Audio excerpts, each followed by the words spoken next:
Hello বন্ধুরা, নমস্কার। Tapasi kitchen থেকে আপনাদের সবাইকে স্বাগত জানাই। বন্ধুরা, আজকে মাংস দিয়ে আর ডিম দিয়ে রান্না করব। অল্প মাংস আছে, তাই 3টে ডিম দিয়ে একটা রেসিপি করব। দেখুন এখানে কি কি নিয়ে নিয়েছি। দেখুন এখানে আলু কেটে নিয়েছি, ক্যাপসিকাম একটা বড় টমেটো, পেঁয়াজ কেটে নিয়েছি দুটো, আর এখানে ধনেপাতা কুচানো আছে। দেখুন এখানে আছে কাঁচা লঙ্কা, রসুন, আদা আর টমেটো, এগুলো পেস্ট করে নেব।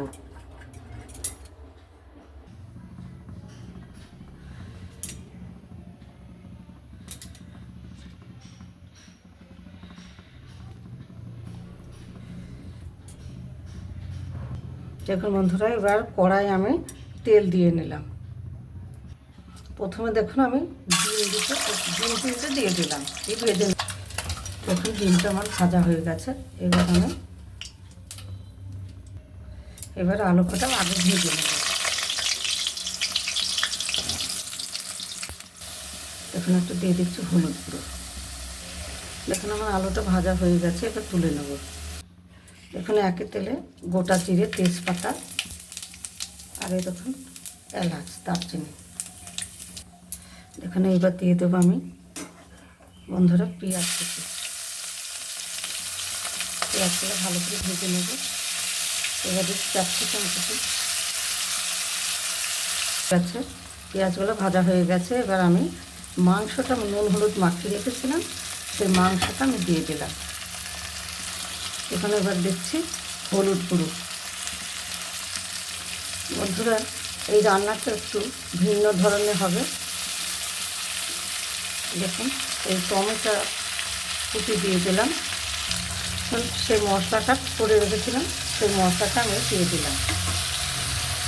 দিয়ে দিচ্ছি ধনে গুঁড়ো, এবার দিয়ে দিচ্ছি জিরে গুঁড়ো, এবার দেবো একটু লাল লঙ্কার গুঁড়ো, এবার দেবো আমি একটু স্বাদ মতো লবণ। এটা ভালো করে মশলাটাকে কষি। মশলায় তেল ছেড়ে দিয়েছে। এবার আমি ডিম আলু আমি এগুলো ভাজা ছিল ঢেলে দিলাম। বন্ধুরা, এই রান্নাটা ভিন্ন ধরনের একটু রান্না করলাম, কিন্তু আপনারা মাংস দিয়ে ডিম দিয়ে করে খাবেন বাড়িতে, দেখবেন খুব ভালো লাগে খেতে। বন্ধুরা, এবার মশলাটা কষানো হয়ে গেছে। এবার আমি একটু জল ঢেলে দিচ্ছি। এবার বন্ধুরা দেখুন আমি একটু ঢেকে দেবো। ঢাকাটা আমি খুলে নিচ্ছি। বন্ধুরা দেখুন, একটু পেঁয়াজের কলি ওপর দিয়ে ছড়িয়ে নামিয়ে ফেলবো, খেতে খুব ভালো লাগে। রান্নাটা আমার হয়ে গেছে। এবার ওপর দিয়ে ছড়িয়ে দিলাম ধনেপাতা কুচি। আর বন্ধুরা, ভিডিওটা ভালো লাগলে লাইক, শেয়ার, সাবস্ক্রাইব করবেন আপনারা, আর আমার সঙ্গে থাকবেন। নমস্কার। আবার নতুন ভিডিও নিয়ে আপনাদের সামনে আসব। দেখুন বন্ধুরা, এই যে মাংস ডিমের রেসিপি।